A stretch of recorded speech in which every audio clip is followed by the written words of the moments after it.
Guys,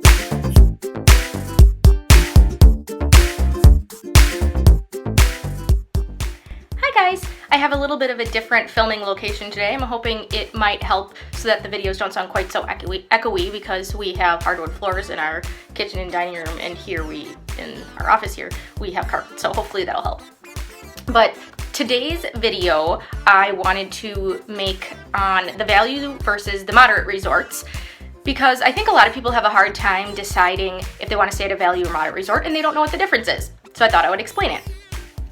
The number one difference that most people are interested in, I would say, is the cost. And that's something that's very difficult for me to explain in a video because there are different seasons. You have the value season, the regular season, the peak season, the holiday season. So the prices are different depending on what season you're in.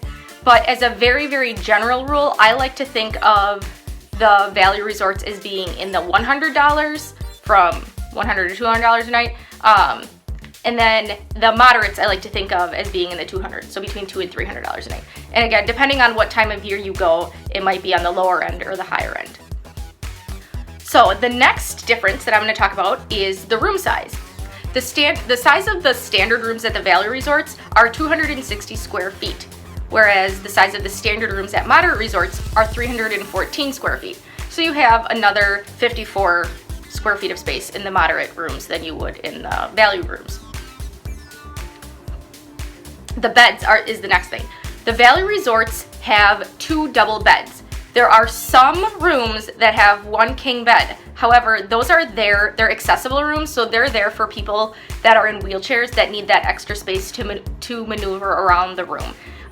You can request it, but if you are not needing that room due to having accessibility issues, it's just a request and they can't guarantee that. That has to go to somebody who actually needs it first.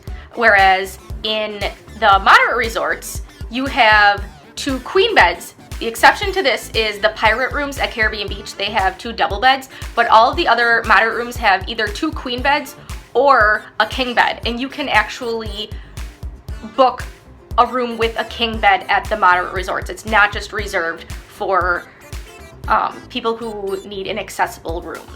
That makes sense. And in addition, some moderate resort rooms also have 1 bunk size pull down bed, which I had mentioned in a previous video is 30 inches wide by 63 inches long, and they're designed for kids that are either 9 or 11, I can't remember which, either 9 or 11 and under. I guess it doesn't really matter the age because all kids are different. So it's designed for somebody who will fit in that bed.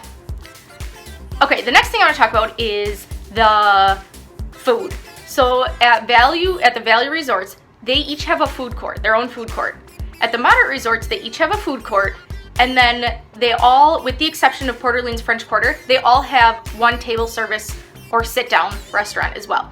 Port Orleans French Quarter is much, much smaller of a resort, so it's not unreasonable for them to not have their own table service restaurant. They can, since they're attached to Port Orleans Riverside, you can walk over to Port Orleans Riverside and you can use their restaurants as well. You do not have to be staying at a resort to eat at their restaurant.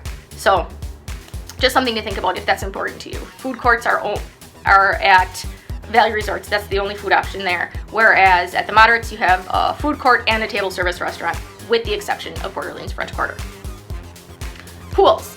The pools at the moderate resorts have slides, whereas the pools at the value resorts do not. So I have the number of pools written down below. If I'm looking down, that's why. So the 3 All-Star resorts, All-Star Music, All-Star Movies, and All-Star Sports, each have 2 pools. Art of Animation and Pop Century each have 3 pools. None of them have slides.